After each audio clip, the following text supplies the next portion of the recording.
Nigeria does not have a judiciary that is an independent arm of a democratic government. That was why I asked him. What Nigeria has is the legal department of every government in power.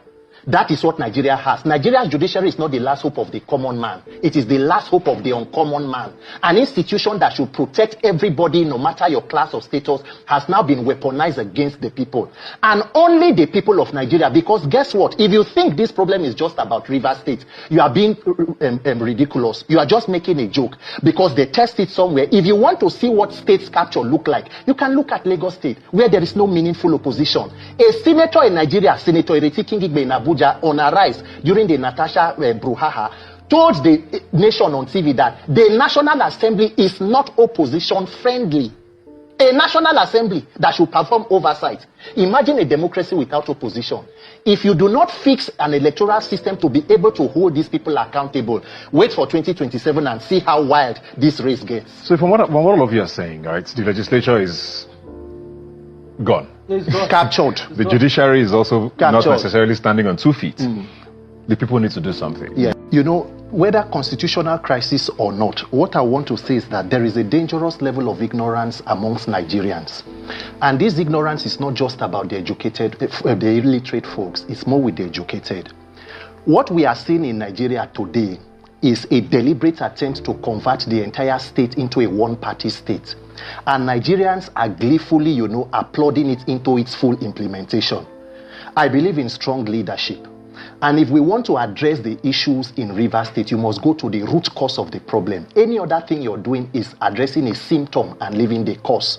What is the root cause of the problem in Rivers State?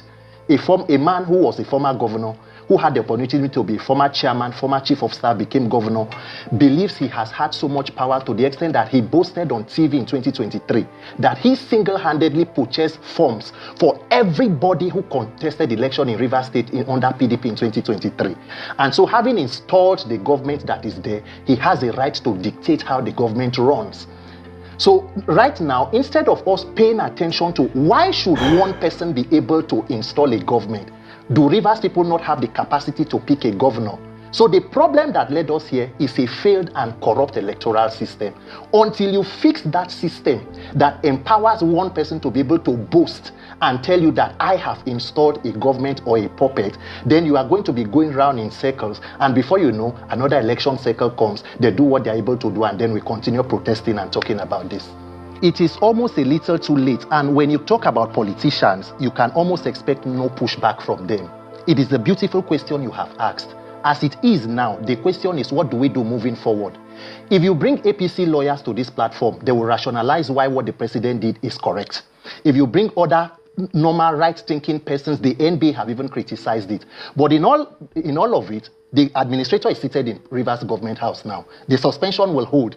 If institutions of democracy were working, the National Assembly should have been the stopgap measure for it. But of course, that institution does not even work as an institution to carry out oversight. It is an extension of the executive. That is what the principal officers, they believe. The question to Nigerians should be asking themselves is, at what point are you able to now put yourself in the conversation? Because what we are discussing, some people say it is agreement between two godfather and godson.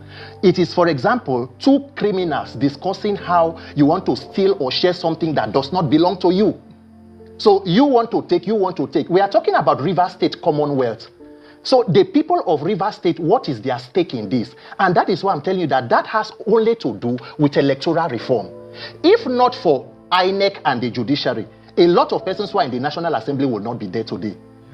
If not for INEC and the judiciary, will the Rivers State governor be the governor today? So Nigerians will pay attention to the root cause of the problem, which will mean demanding electoral reform, because what you are seeing now will be played across different states. Tinubu has nothing to lose in Rivers State. The weaker the two parties are, the better for him. Look at Kano, where there is an opposition governor. You have a high court emir, you have a federal high court emir, state high court emir. Everywhere there is an opposition, a stone is being thrown to weaken. Before you know, every institution of state will be controlled by one person or one man, and nothing will be done. The only means of accountability is INEC. INEC is the weapon fashioned against Nigerians. The day you realize that, the day Nigerians will begin to move forward. Other than that, we will wait for another problem. We come, we discuss, dissect, and what the president wants to do, will be realized. But the INEC, as it's set up now, can almost not be independent. Yes. Even though the I is what the I stands for. We see that. We've seen what happens. The president sort of still appoints. Yes. You know, the head of the INEC, they are supposed to be independent. But we hear all of these stories and we see how things play out. Yeah. You know, how does that work? How does this reform work with the National Assembly that you're saying Nigerians don't have a lot of faith in anymore? Nigerians do not have strong men. They have weak men who are enabled by the docility of the people. Nigerians have failed to realize the importance of the electoral system. What is the definition of a democracy? We have been living in an alternate reality. The simple definition of democracy is a government where power is vested in the people. Mr. Ibuka, Nigeria has not been able to get an electoral process where people can choose their leaders. And we keep calling ourselves a democracy, which is a fallacy. Nigerians must put maximum civil pressure on the authorities to do what they need to do to reform INEC. And it is even a challenge to Mr. President Bola Ahmed Tinubu. I am putting a challenge. You are a Democrat.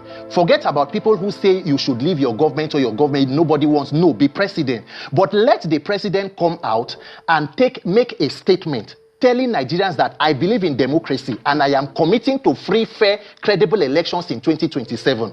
And beginning today, I will begin that process. Move that challenge to the Senate President, move it to the Speaker House of Reps, and let Nigerian youth and all other Nigerians begin to sing that song. And let us see. Or does the president not, as a Democrat, not like free and fair elections? It is Nigerians